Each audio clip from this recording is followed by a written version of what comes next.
हम्म। तो मैं ये तो बोल रहा इलेक्ट्रिक। था, वन सेकेंड, कि जो टेस्ला है और जो उनका अगर Tesla will invest in India, उससे कंपटीशन बढ़ेगा बाकी इंडस्ट्री में भी। तो they can be a transfer of technology also, they can be a collaboration to create a hybrid vehicle jointly. तो उससे इंडिया को फायदा होगा। लॉन्ग टर्म विजन जो इंडिया का है विद रिगार्ड टू ईवीज, वो under the FAME one and FAME two policy वो अचीव कर सकते हैं। बोलो। सो बाकी अगर हम अभी करंट चैलेंजेस की बात करते हैं इलेक्ट्रिक व्हीकल्स इन इंडिया में, तो एक तो आपने बोला कि जो रेंज है वो कम है, तो there is this anxiety also amongst the consumers कि उनके क्वेश्चन हमेशा इसी के अराउंड रहते हैं कि रेंज ऑफ द व्हीकल क्या है और उसकी कॉस्ट ज़्यादा है। तो इतना ज़्यादा वो मतलब वर्थ इट नहीं लगता है to buy electric car. Secondly we are seeing scarcity of charging infrastructure. हम इलेक्ट्रिक व्हीकल्स पे तो काफ़ी बात करते हैं, लेकिन चार्जिंग इंफ्रास्ट्रक्चर की डेंसिटी को इंक्रीज करना, तो उसमें भी वी आर सीइंग कि पब्लिक प्राइवेट पार्टिसिपेशन इंक्रीज हो रहा है। और एक और चैलेंज ये है कि कोई प्रॉपर स्टैंडर्ड्स नहीं है जब हम इलेक्ट्रिक व्हीकल्स डेवलपमेंट में बात करते हैं, चाहे अब हम बैटरी टेक्नोलॉजी की जब बात करें, तो कोई एक प्रॉपर स्टैंडर्ड नहीं है। और अगेन बैटरी टेक्नोलॉजी में भी जो क्रिटिकल रॉ मटेरियल्स है जैसे लिथियम हो गया, तो उसमें भी वी आर इम्पोर्ट डिपेंडेंट। तो there also we are seeing कि different agreements and deals are being done. जैसे काबिल का इम्पोर्टेंट रोल है, हमने देखा था अर्जेंटीना में लिथियम डील हुई थी। तो दिस इज देयर। हम्म। और एक और है चार्जिंग स्पीड के ऊपर भी कंसर्न्स रहते हैं कि कितना टाइम लगेगा चार्ज होने में। और एक सबसे इम्पोर्टेंट एलिमेंट ये भी है इन्वायरमेंट के पर्सपेक्टिव से कि जो व्हीकल्स चार्ज हो रहे हैं, तो वो इलेक्ट्रिसिटी क्या रेन्यूएबल सोर्स से जनरेट हो रही है कि वहां से हाँ। चार्जिंग स्टेशन में वो इलेक्ट्रिसिटी आ रही है, कि वो भी फिर जो इलेक्ट्रिसिटी आ रही है वो फॉसिल फ्यूल जनरेटेड है। हम्म। ये भी एक है इंडिया का। ठीक है। University must barge on college autonomy nudge regarding NEP policy. उसमें बोला जा रहा है कि more many of the college will be evolve into the autonomous institution. उससे क्या होगा, उनका स्पिरिट ऑफ इनोवेशन वो खुद से हायर कर सकते हैं कॉन्ट्रैक्ट बेसिस पे, टीचर को भी, प्रोफेसर को भी, बाहर से भी। There would be more collaboration with the foreign institution. MOU sign कर सकते हैं, डिग्री जॉइंट डिग्री दे सकते हैं, क्रेडिट कोर्सेज ऑफर कर सकते हैं, इनोवेशन बढ़ा सकते हैं। गवर्नेंस उसके जो अंदर में होगा उसमें interference by the political establishment और ब्यूरोक्रेसी वो कम होगा, एकेडमिक फ्रीडम ज़्यादा होगा। तो उससे highest stage of learning achieve कर सकते हैं। UGC launch new regulation and response में colleges seeking autonomous status has been unprecedented 590 application. अब ऑटोनॉमी से फायदा वी हैव डिस्कस, लेकिन इसमें ऐड करना चाहूंगा कि ऑटोनॉमी से एक चैलेंजेस होते हैं। पहला कि ऑटोनॉमी वहां पर अच्छा है जहां पर already there is a brand, क्योंकि जहां ब्रांड नहीं है वहां पर आप करने की कोशिश करोगे, लेकिन ऑटोनॉमी से फी स्ट्रक्चर बढ़ा दोगे, मोर प्रॉफिट की तरफ जाओगे। टीचर स्टूडेंट रेशियो है ही नहीं, तो जो कल्चर है ऑफ टीचिंग वो भी स्क्यूड रहेगा। सेम कोर्सेज आप देंगे, कोर्स वही देंगे जो प्रॉफिटेबल है। बाकी इंपॉर्टेंट कोर्स हो सकते हैं प्रॉफिटेबल नहीं है लेकिन दे नहीं रहे, उसको हटा दिया जाएगा। यही पॉसिबल है। दूसरे जो एमओयू साइन होगा बाय द बिग इंस्टीट्यूशन, हो सकता है कि कोई और कंट्री साइन करे, बिग इंस्टीट्यूशन करे नहीं, कोई साउथ अफ्रीका कोई इंस्टीट्यूशन से करे जो बड़े नहीं है, बस दिखाने के लिए कि we are signing with foreign institution, और लोग उसमें आए। वैसा भी हो सकता है उसमें। दूसरा, ऑटोनॉमी बढ़ने से जो लोकल एरिया पॉलिटिक्स है, जो स्टूडेंट पॉलिटिक्स है, उनका मैंडेट बढ़ेगा। तो पॉलिटिसाइजेशन ऑफ द कैंपस भी हो सकता है।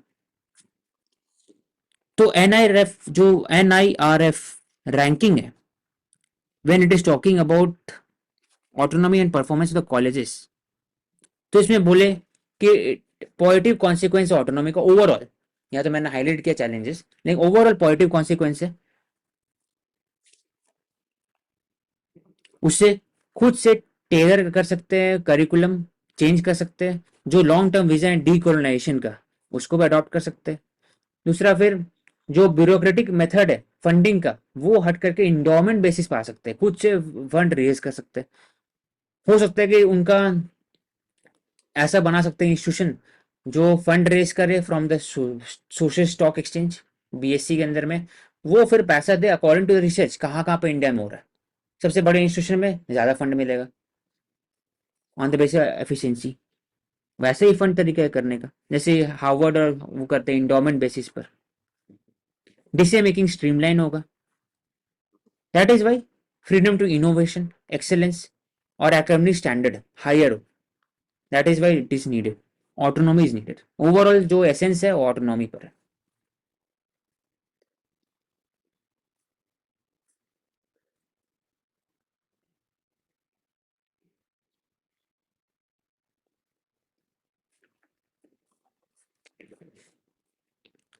Government to record parents religion to register birth. Current practice में क्या है कि child family, religion of the child family only, लेकिन अभी new database will be created to update NPR population register. NCR NPR में क्या फर्क है? 6 महीने से ज्यादा कोई अगर पर्सन इंडिया में रिसाइड कर रहा है तब उसका डेटाबेस होना चाहिए एनपीआर के अंदर में, national population register. NCR NRC होता है नेशनल रजिस्टर फॉर सिटीजनशिप। उसका मतलब होता है कि कौन सिटीजन इंडिया में है, क्योंकि Aadhaar is not proof of citizenship. Aadhaar is a proof of identity and address. नाम में आइडेंटिटी होता है, एक स्पेसिफिक नंबर होता है, फिंगरप्रिंट होता है, आइरिस होता है, और पीछे में एड्रेस होता है। पासपोर्ट एक मेथड है, ड्राइविंग लाइसेंस बाकी सब यूज करके सिटीजनशिप प्रूव करते हैं, एग्जैक्टली एनआरसी इंडिया में नहीं। तो रूल्स में से बोला गया कि religion of father and religion of mother दोनों it will collect under the registration and birth and death amendment act passed by the parliament। उससे बाकी जो अपडेशन होगा on data, ration card, passport, driving licence, property registration, सब में changes होगा। उसका concern क्या है? एक कंसर्न है कि रिलीजियस बेसिस पर आप प्रोफाइलिंग कर सकते हैं। फायदा क्या है कि आप इंश्योर कर सकते हैं कि जो जो इलीगल एलियंस इंडिया में है रह रहे, उसको आइडेंटिफाई करके आप रिहेबिलिटेट कर सकते हैं। इलीगल इमिग्रेशन होता है उसके हिसाब से देखा जाए तो। सेकंड बोल सकते हैं कि टारगेटेड बेनिफिशियरी, आप देख सकते हैं कि माइनॉरिटी कौन है, मेजॉरिटी कौन है, और कहाँ पर ज़्यादा है, ताकि आप स्कीम्स को और अच्छे तरीके से दे सकें। तो updation of the all these data is done by RGI, registrar general of India under the home ministry. Census drive यही करते हैं, आरजीआई करते हैं। औषित, मेरे को यहाँ क्वेश्चन है कि रिलीजन ही क्यों पूछा जा रहा है, मतलब for the registration of birth उसका क्या बेनिफिट है? रिलीजन से ही रजिस्ट्रेशन ऑफ बर्थ का क्या लिंक है? दो चीज बोल दिया ना, जैसे दो चीज, पहला है कि आप बेनिफिशियरी का अचीव कर सकते हैं, माइनॉरिटी कौन है, मेजोरिटी कौन है एक स्पेसिफिक एरिया के अंदर में, और आप इंसेंटिव दे सकते हैं, आप स्कीम दे सकते हो अच्छे तरीके से। दूसरा कि रिलीजन से आप पता लगा सकते हैं कि इलीगल इमिग्रेशन, अब एक सीए इम्प्लीमेंटेशन हो रहा है ना कुल मिला करके, तो सीए में जब इम्प्लीमेंट हो रहा है तो बांग्लादेश, पाकिस्तान, अफगानिस्तान से जो लोग आए हुए उन पर है कि पहले 11 साल था, अब 5 साल है। 2014 के पहले जो भी लोग आए हैं उनको और स्पीड किया जा रहा है for the registration process of the citizenship. तो और भी तो हो सकते हैं ना जो लोग इलीगली आ रहे हैं, और भी XYZ, तो उसको आइडेंटिफाई करने के लिए हो सकता है वो फेक आधार बना दे, हो सकता है वो फेक राशन कार्ड बना ले। तो that is hmm, creating a law and order problem, मतलब one that of the is challenges, that is creating that is using the government resources which we are filing, which we are giving। तो उसी कारण भी कर सकते हैं, directly नहीं बोल रहे, इनडायरेक्ट वे में एनआरसी आ रहा है अगर एसेंस बोला जाए तो इसका। हम्म सेमफुल इफ इवन 1% ऑफ संदेश खाली क्लेम ट्रू। संदेश खाली एक आइलैंड है वेस्ट बंगाल के अंदर में, लार्जेस्ट आइलैंड है इन दैट रीजन। उसका क्लेम ये था, लोकल सिटीजन अलेज्ड कि जो टीएमसी के जो एक प्रेसिडेंट थे वो हरास कर रहे थे सालों साल से विमेन को, और उन पर जांच भी हुआ, भेजा भी गया, सीबीआई भेजे अपने ऑफिसर को अरेस्ट करने के लिए, तो उनको पीटा गया और अरेस्ट नहीं होते। तब कलकत्ता हाईकोर्ट का भी एक बयान आया है, क्योंकि विद द पब्लिक प्रेशर वो अरेस्ट हो पाए। कलकत्ता हाईकोर्ट बोले even even if 1% allegation is true it is absolutely same. तो इसमें बात होता है कि माफिया कल्चर और पॉलिटिकल माफिया कल्चर में अगर अपहोल्ड नहीं करते एथिकल वैल्यूज एंड बिहेवियर, जो पब्लिक जिसको अपहोल्ड करना चाहिए, पब्लिक मोरालिटी, जिनको पब्लिक कॉज पर बात करना चाहिए, वो ये सब काम करेंगे। That is Y fast track code is needed. और फास्ट ट्रैक है भी, सुप्रीम कोर्ट ने बोला भी फास्ट ट्रैक कोर्ट एस्टैब्लिश किया ताकि heinous crime against MLA and MP उसको एड्रेस कर सकते, रिड्रेस कर सके। दूसरा, अगर इलेक्शन कमीशन ने बोलते हैं कि अंडर आरपी एक्ट 1951 उनको डिसक्वालीफाई किया जाएगा फ्रॉम द इलेक्शन अगर 2 to 3 years से ज्यादा अगर आप imprison. Secret to successfully managing the ageing process, तो एक कोलाजिन एक स्किन के ऊपर एक रहते हैं, उसको यूज कर सकते हैं इसमें। बाकी सब क्या हो सकता है इसमें ओवरऑल? मेटाबॉलिक फैक्टर्स हो सकते हैं एजिंग प्रोसेस को स्लो करने के लिए, स्किन टोनिंग, और उसको हेल्दी स्किन एक हो जाता है इसमें एजिंग प्रोसेस को स्लो करने के लिए। मसल होना चाहिए बॉडी के अंदर में, क्योंकि 25-27 ईयर्स के बाद से there is constant loss of muscle, धीरे धीरे होना स्टार्ट होता है। सबसे हाईएस्ट बोन डेंसिटी 25-26 ईयर्स में डेवलप हो जाता है, उसके बाद बोन डेंसिटी कमी होता है। इसलिए शुरू में बच्चे अगर गिरते हैं तो जल्दी बोन बन जाता है, जुड़ जाता है, लेकिन 45-50 ईयर्स में नहीं बन पाता है। तो slow of the ageing process के लिए एक्सरसाइज करना चाहिए, बोन डेंसिटी बढ़ाना चाहिए, मिल्क कैल्शियम खाना चाहिए, विटामिन डी, मसल होना चाहिए बॉडी के अंदर, फैट परसेंटेज और कम। ऑल्सो जो हमारे बॉडी का मेटाबॉलिज्म है, अगर वो किस तरीके से चेंज होता है, अगेन वो हमारे लाइफस्टाइल के ऊपर ही डिपेंडेंट होता है। तो मेटाबॉलिज्म में जो चेंजेस हो रहे हैं वो भी एक सबसे बड़ा फैक्टर है बिहाइंड एजिंग। मेटाबॉलिक के लिए दो चीज इंपॉर्टेंट है। पहला कि आप एक्सरसाइज करें, उससे कारण मेटाबॉलिक रिएक्शन ठीक होता है। और एक ही टाइम में खाना खाइए, हर दिन। आज 3 बजे, रात को 9, अगला दिन 1, ऐसा नहीं होना, एक टाइम पे। उसे बॉडी का जो क्लॉक है वो स्टैब्लिश कर देता है accordingly. And night anti watch. Ageing जैसे पपाया, पोमोग्रेनेट, हम्म योगर्ट, टमेटोज, तो वो भी इम्पोर्टेंट होगा। एंटीऑक्सीडेंट, फ्री रेडिकल को मारता है आंवला। वर्ल्ड का सेकेंड सबसे source of vitamin C, highest source है। एक आंवला is equal to approximately 7 oranges, approximately उतने विटामिन सी होता है आंवला में। एक आंवला तो खाना ही चाहिए कम से कम। उसमें एंटीऑक्सीडेंट प्रॉपर्टी है, सिर्फ विटामिन सी भी नहीं है। एंटीऑक्सीडेंट प्रॉपर्टी फ्री रेडिकल को कम करता है बॉडी में। Free radical is a first source of the cancer, इसलिए आंवला बोला जाता है आप खाइए।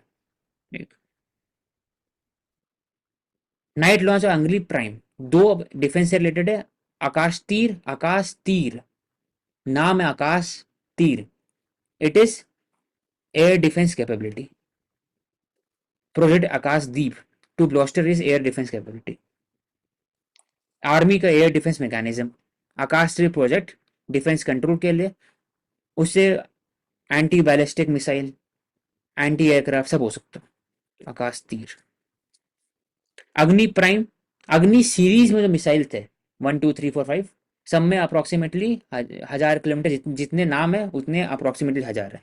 2 का 2000, 3 का 3500 का अराउंड, 4 का उसी का आसपास, 5 का 6 के आसपास। तो अग्नि प्राइम न्यूक्लियर केपेबल है और उसको छोटा बनाया जा रहा है, क्योंकि पहले क्या होता है कि आईसीबीएम को लॉन्च करने के लिए आपको अलग से एक माउंट व्हीकल चाहिए, अग्नि प्राइम को कहीं और से भी कर सकते हैं। इसलिए 1000 से 2000 किलोमीटर इसका रेंज है, डीआरडीओ ने बनाया है इसको, और इसको कहीं से भी लॉन्च कर सकता है अग्नि prime. That is why it is India.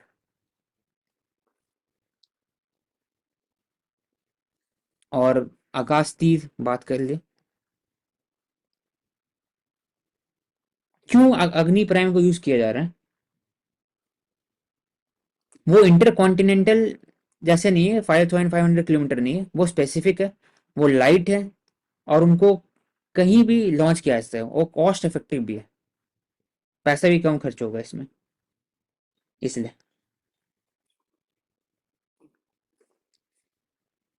और इसमें जो अबुल कलाम आइलैंड है, इसको व्हीलर आइलैंड भी बोला जाता है, and it is located close to Gahir Matha marine sanctuary. So this is the world's largest तो Olive rookery Riddle of the negative side. endangered olive ridley sea turtle, ठीक. गहीर माथा। अब इम्पोर्टेंट है, how are symbols allotted to political parties. तो इसमें दो type का होता है, एक होता है स्टेट पार्टीज, एक और नेशनल पार्टी। नेशनल पार्टी का फायदा ये है कि आप 6%, 2% सीट होना चाहिए लोकसभा में, 6% वोट होना चाहिए, 4 स्टेट के अंदर में रिकॉग्नाइज होना चाहिए स्टेट पार्टी में, तभी जाके आपको नेशनल पार्टी स्टेटस मिल सकता है। फायदा ये है कि ओवरऑल जो नेशनल पार्टी का हेडक्वार्टर है उनको मिलता है, आपको लैंड मिलता है, 40 स्टार कैंपेनर मिलता है।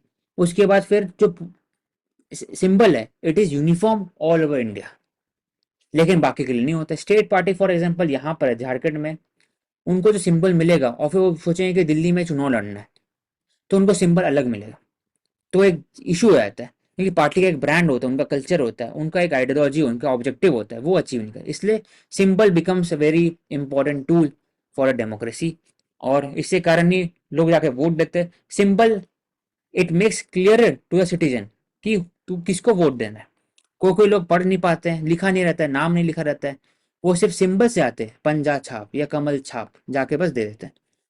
इसलिए सिंबल बहुत इंपॉर्टेंट होता है। तो यहाँ पर लिखा है कैसे अलॉट होता है सिंबल। तो first of all national party state party web discuss 1968 के अंदर में रिकोगनाइज होता है। डिस्कस भी कर लिया कि स्टेट पार्टी कैसे डिक्लेयर होता है, नेशनल पार्टी कैसे डिक्लेयर होता है। सिंपल क्यों इंपॉर्टेंट, डिजर्व सिंपल के कारण कैंडिडेट को आसानी होता है बोलने में भी, कैंपेनिंग करने में। कमल का छाप है, बटन दबाइए, ऐसे कैंपेनिंग नॉर्मली होता है campaigning. Most of people are illiterate still, they rely on the symbol. फिर party shall be eligible for common symbol any subsequent general election if it has secured 1% vote previous election में। National party को तो मिलता ही है, और first come first serve तो मिलता है। पहले जो अप्लाई कर देंगे कि मुझे लालटेन चाहिए तो उनको पहले वही मिलेगा।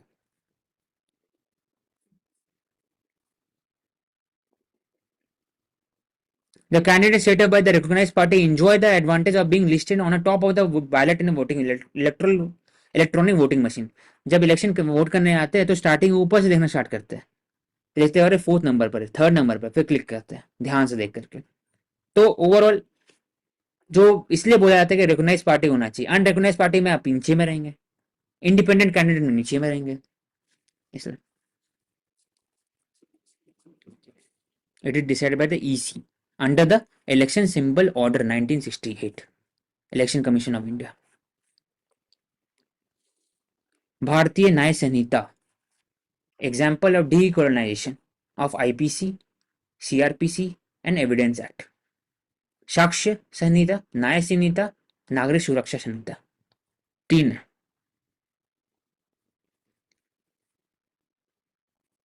तो इसमें पेटी क्राइम के लिए बहुत सारे ऑफेंसेस है जिसमें स्ट्रिंजेंट ऑफेंसेस और स्ट्रिंजेंट मैकेनिज्म में डिटरेंट था, वो कम कर दिया गया।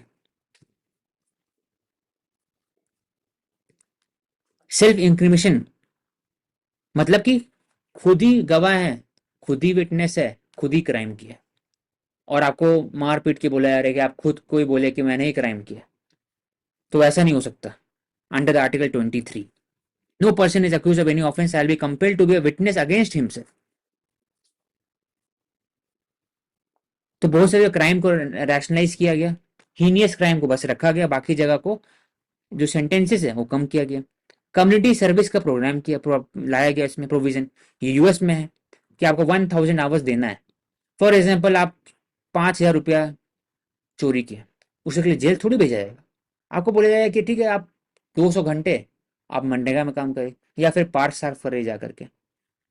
तो 200 घंटे जब काम करेंगे तब उनको फील होगा कि 5000 रुपया कमा सकते थे रादर देन चोरी करके। तो नॉन कॉग्निसेबल ऑफेंसेस है। कॉग्निसेबल ऑफेंस होता है जो सेंटेंस ज्यादा होता है, हीनियस होता है, हीनियस नहीं, थोड़ा ज्यादा हाई वैल्यू टारगेट ही, तो उसमें कॉग्निसेबल होता है। बेल प्रोविजन दिक्कत होता है उसमें, नॉन कॉज में बेल मिल जाता है। Stolen property is less than 500 is not return और restore by convict, only option available imprisonment up to 3 years। तो ये ठीक नहीं है, इसलिए इसको ओवरऑल किया गया। इसी से अगर बात किया जाए with regard death punishment and imprisonment of life, तो India oppose death penalty, US oppose death penalty, China oppose death penalty. बाकी जो यूरोप कंट्री है उसमें डेथ पेनल्टी डायल्यूट हो चुका है, मोस्टली लाइफ इम्प्रिजमेंट है। इंडिया क्यों बोलता है? क्योंकि डेटरेंट ऐसा होना चाहिए for the heinous and very extra ordinary circumstances. ऐसा क्राइम है जो बयान नहीं कर सकते। टेररिज्म है, 500 लोगों को मार दी, 400 लोगों को कसाब जैसे, वापस उनको छोड़ने नहीं चाहिए पब्लिक के बीच में, उसके लिए डेथ पेनल्टी इज इंपॉर्टेंट। नहीं, बाकी के लिए लाइफ कंप्लीट। तो डेथ पेनल्टी को पार्डनिंग पावर डेथ पेनल्टी के अंदर में किसके पास है? प्रेसिडेंट के पास है। पार्डनिंग मतलब खत्म कर देना directly, death penalty directly bail, बरी। लेकिन रिप्रीव, कम्यूट और रेमिशन का पावर गवर्नर के पास भी है, पार्डनिंग पावर गवर्नर के पास नहीं है डेथ पेनल्टी से रिलेटेड। तो और सिर्फ इसमें जैसे कम्युनिटी सर्विस का मेंशन है जो नॉन कॉग्निजेबल ऑफेंसेस होते हैं, तो कम्युनिटी सर्विस के अलावा और क्या क्या ऐसे हम स्टेप्स ले सकते हैं? पहली बात है, चोरी करिए नहीं। चोरी क्यों करते हैं? क्योंकि उनका नीड होता है, कभी उनको खाने के लिए नहीं है, कंपल्सन भी होता है, एक मजा भी आता है। दोनों चीज के कारण साइकोलॉजिकल इफेक्ट भी है। अगर एक बार करते लगता है इजी मनी है, अगले बार फिर करते हैं, तीसरा फिर करते हैं, तो एक किक आता है। एक है कि पैसा नहीं है, नीड है। तो नीड के लिए आप जॉब क्रिएट कर सकते हो, पीडीएस है ही, गवर्नमेंट सपोर्ट है ही। और दूसरे के लिए डेटरेंट है, डेटरेंट कम्युनिटी सर्विस है। यहाँ पर पहले जेल था, अब कम्युनिटी सर्विस है। ओके, और जैसे हम इसमें डिस्क्रिशन टू द जुडिशरी की बात करते हैं, तो जो स्पेसिफिक लॉज और एक्ट्स होते हैं उसमें जब जुडिशरी जो है वो कोई भी अपना हाँ, वर्डिक्ट वो करता है, तो कौन सी कंडीशंस में एक तो ये डिस्क्रिशन मतलब दे सकते हैं जुडिशरी, कुछ ऐसा मोस्टली स्पेसिफिक है? मोस्टली नॉन कॉग्निसिबल ऑफेंस होगा। फॉर एग्जाम्पल ऐसा लिखा रहेगा कि ये एक्ट है, ये आईपीसी है, इसके अंदर में 3 to 7 years ऑफ इम्प्रिजमेंट है, तो जुडिशरी चाह सकते हैं कि 3 साल 1 दिन दे सकते हैं, अगर कोई उनको चाह रहे तो। या तो 6 साल 11 मंथ 55 दिन, इतना भी दे सकते हैं, मतलब कि ऐसे दे भी सकते हैं। ओवर 7 years भी दे सकते हैं, 3 साल भी दे सकते हैं, उन पर आता है। कभी कभी 3 साल से नीचे वाला होता है, तो उसमें 60 दिन के लिए दे सकते हैं, 100 दिन के दे सकते हैं, हो सकता है 3 साल के लिए दे सकते हैं। तो इसमें बोला जाता है कि उनके बदले प्रोविजन होना चाहिए, प्रोसेस होना चाहिए, एक रूल बुक होना चाहिए। तो 3 साल से कम वाले जो चीज थे उसमें कम्युनिटी सर्विस लाइक, क्योंकि वो ज्यादा बड़े केस नहीं है ना, 1 लाख रुपया, 10 लाख, 50 लाख नहीं है, हजार है, कुछ हजार। उसके लिए आप जेल में नहीं भेज सकते। हो सकता है कि आप 10 दिन जेल में भेजे, 20 दिन, लेकिन 20 दिन में जाएंगे तो उनको लगेगा कि 20 दिन के लिए कम से कम 5 हजार कमा तो लिए। अभी है कि रोज काम करना पड़ेगा कम्युनिटी सर्विस में, रोज नहीं काम करेंगे तब जेल भेजा जाएगा। तो ऊपर से काम भी करवाया जाएगा, अगर वो नहीं भी पूरा हुआ तो जेल भी भेजा जाएगा, तो उनको लगे काम कर ही देते हैं। काम जब कर देंगे तो उनको फील होगा कि भाई इससे अच्छा कमा ही लेते हैं। हु वॉज द ईरान कुछ फोर्स? जनरल जहेदी। तो पहले भी US has inflicted damage on the Iran, उनके जो कुड फोर्स है जनरल सुलेमानी, इन 2022, 22 ने 2020 प्रेडेटर ड्रोन से अटैक किया था, इराक में उनको मारा था। सिमिलरली ईरान के जो कुछ फोर्स है general Zahedi, it has been he has been killed in Israeli strike. Iranian revolutionary guard force, corp इसको बोलते हैं। ये ओवरऑल हो गया। Quds force biometric intelligence wing है। इनका काम है कि आज जो पूरा अरेबिक रीजन के अंदर में शियाइट रेवोल्यूशन क्रिएट करे on the ideology of first supreme leader Ayatollah Ruhollah Khomeini, on the basis of the Shiite religion, Shiite not Sunni. उनका जो एस्पिरेशन है हर कंट्री के अंदर में, ईरान में, इराक में मेजोरिटी शियाइट है, जो जो सुन्नी थे देवर the elite.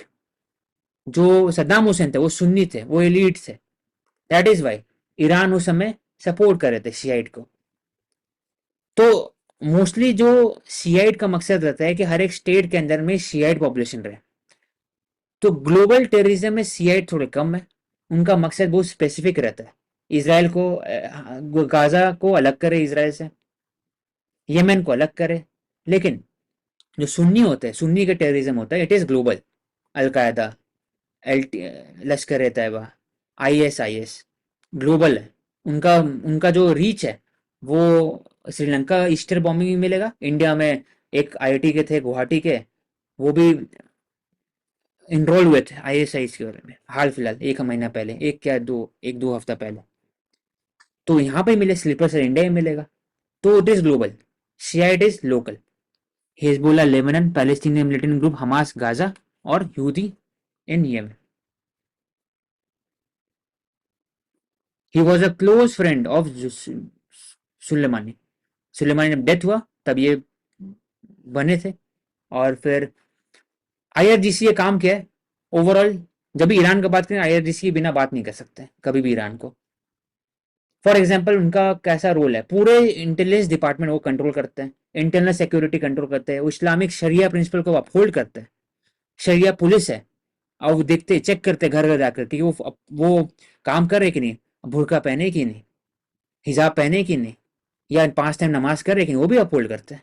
Operation, cyber security, सब में काम ओवर, सब में काम करते हैं ओवर। तो उनके हेड थे उनको।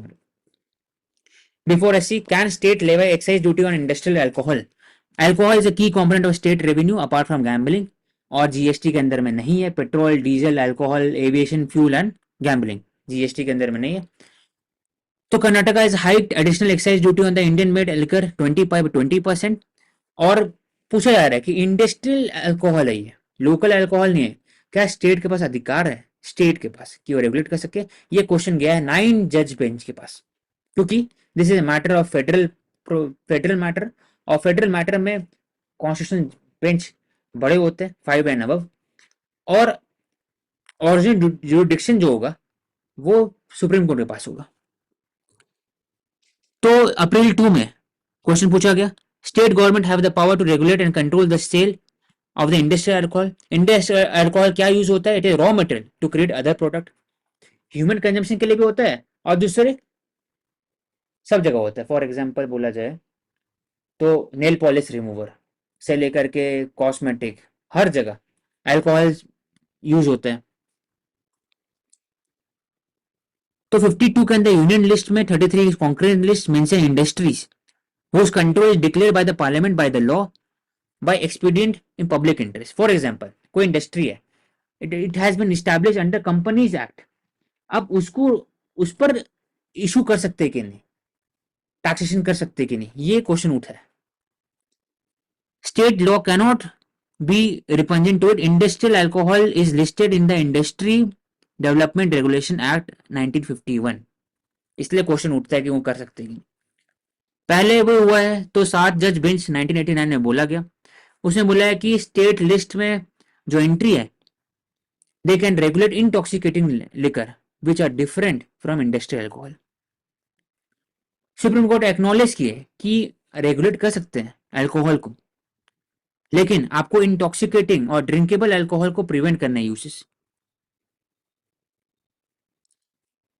सो Supreme Court has said that only a center can impose levy and taxes on industrial alcohol which is not meant to human consumption। मतलब सिर्फ ऐसे ह्यूमन कंजम्पशन पर जो अल्कोहल है उसको बस स्टेट कर सकते हैं, लेकिन उसके अलावा कहीं और अल्कोहल यूज हो रहा है तो वो सेंटर के पास अधिकार है करने का।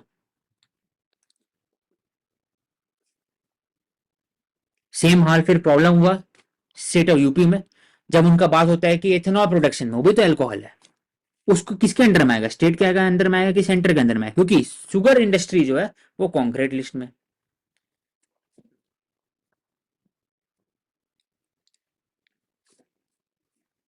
तो उसके बाद फिर इलाहाबाद हाईकोर्ट फिर बोले कि state does not have excise power over the regulation of D nature spirit, only over drinkable alcohol. तो जो भी अभी तक पढ़े, it means that supreme court का रूलिंग रहा है कि सिर्फ ड्रिंक केवल अल्कोहल के ऊपर आप एक्साइज ड्यूटी लगा सकते हो, बाकी जो इंडस्ट्रियल यूज है उसमें लगा नहीं सकते।